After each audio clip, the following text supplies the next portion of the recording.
Just kind of talk about, to take this job when it was offered to you. You were here a couple different times before, back in the late 90s, and, of course, here under Randy from 2012 to 2015. Take this job. Yeah, for me, it was an easy choice. The only thing that I needed to confirm and make sure, and this is why, the interview process was really important for me, to get with Damon Evans, to meet with President Lowe, to get with some of the people that are the powers that be around here, to just make sure that everybody was aligned and pulling in the same direction and had the same vision that I would have as the leader of the football program, to take this program to places that I've seen it before.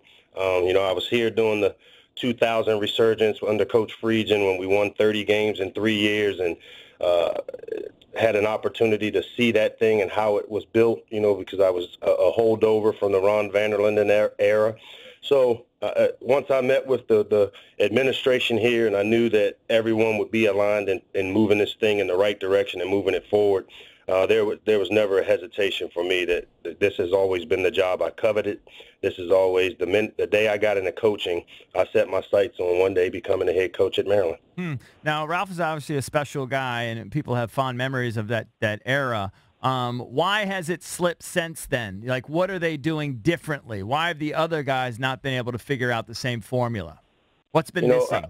I can't say why. I know this. When I came back here under Randy Edsel, and it was the first time that we'd gone to back-to-back bowl games since Ralph Friedgen's era. So there was a little success mixed in, but never at the degree of what Ralph had it his first few years back here at Maryland. So, to me, this is an area that when you start losing the talent in this area to other places, which I can say I played a little role in stealing some pretty good players out of this area at other places.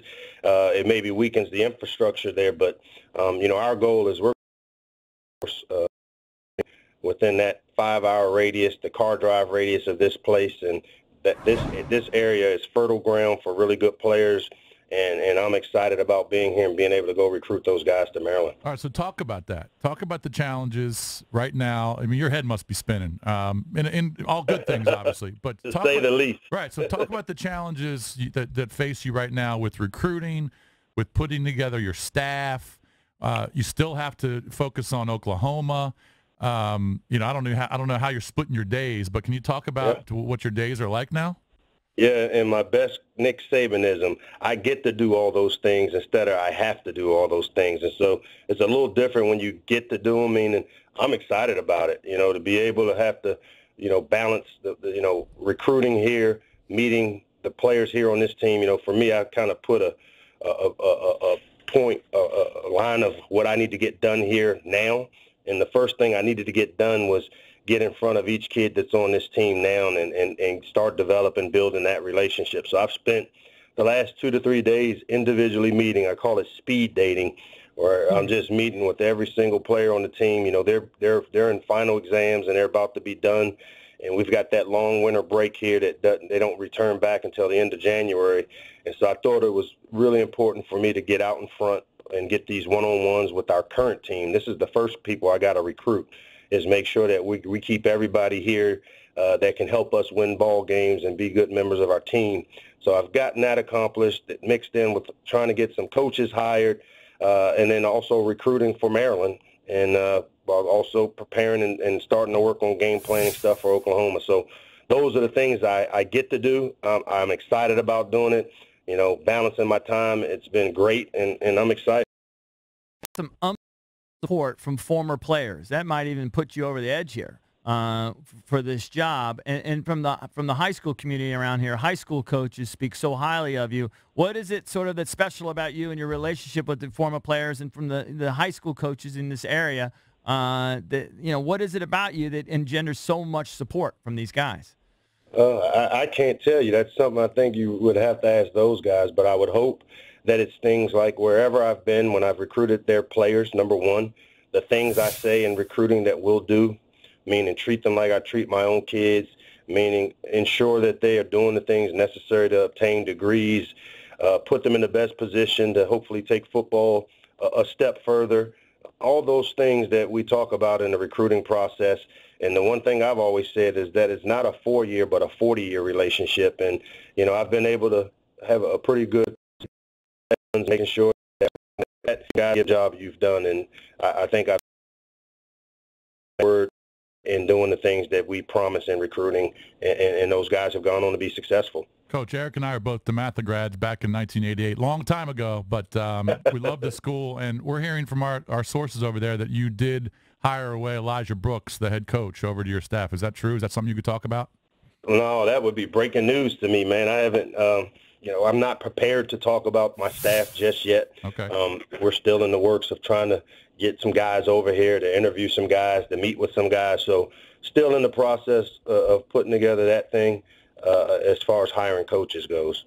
All right, let me ask you about what all of the problems last year at Maryland and sort of under the microscope now. How are you're going to be watched, right? And a lot of us and I'm a Maryland guy. I felt like maybe DJ got a little unfairly portrayed in some of this stuff. I don't necessarily think these guys were treated unfairly in a lot of instances. This is kind of Division I football, right? You kind of know what you're getting into. How do you balance that, right? The microscope you're going to be under to push these kids. And, some of that stuff's uncomfortable, right? There's some macho stuff in there that maybe wouldn't pass in a regular world, but sometimes, that's what happens in big-time college football. How do you balance that, have a successful program in there, but still keep the kids safe and their health and well-being being the number one priority? Yeah, there's really no balancing there. That's an easy one, man. You treat them as if you make decisions, and you treat every kid the same way you would treat it if it was my son, Kai Locksley. Right. That part of it hasn't changed for me, won't change for me. As far as what's happened here in the past, that's the one good thing about me coming in, and one of the things that I've stressed to I've met with is that you get a do-over.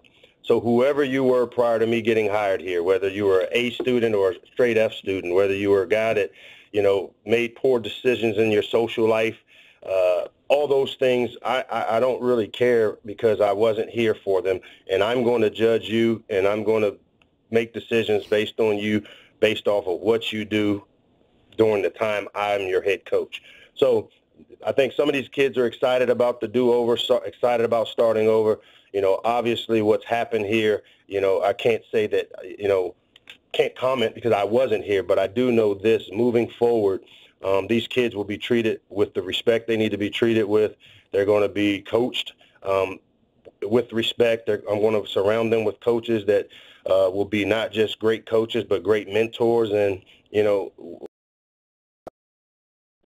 Coach, have to ask you, go around, I'm sure asked you about your first go around in New Mexico, and just sort of, from perspective, it wasn't successful. What did you learn from that? What do you take from that to, so that doesn't happen here at Maryland? Yeah, again, as I said before, man, I'm almost 10 years to the day removed from that opportunity. And as I said to someone earlier today, you don't lose, you learn. And I'd equate my job at New Mexico to the first time you have a child. You can read every baby book in the country. You can read every book there is to prepare you for having your first child. But until it comes out and starts crying and wanting to eat and needing the diaper change, you just learn on the run. And I was given a great opportunity at New Mexico at the age of 38, well ahead of the learning curve. I take that experience. I own it. It's mine. And I've grown so much from 2008 December when I was hired there to 2018 December where I've been named the head coach at Maryland. And I've got a lot of coaches that I've worked under that I've been with along the way. As I said before, I just spent 3 years saturated in winning under the guy that I think is probably one of the greatest head coaches to ever do it. Right. And you'd be an idiot not to be able to take things away from being behind the wall of a dynasty that has been as consistent as any program in the country.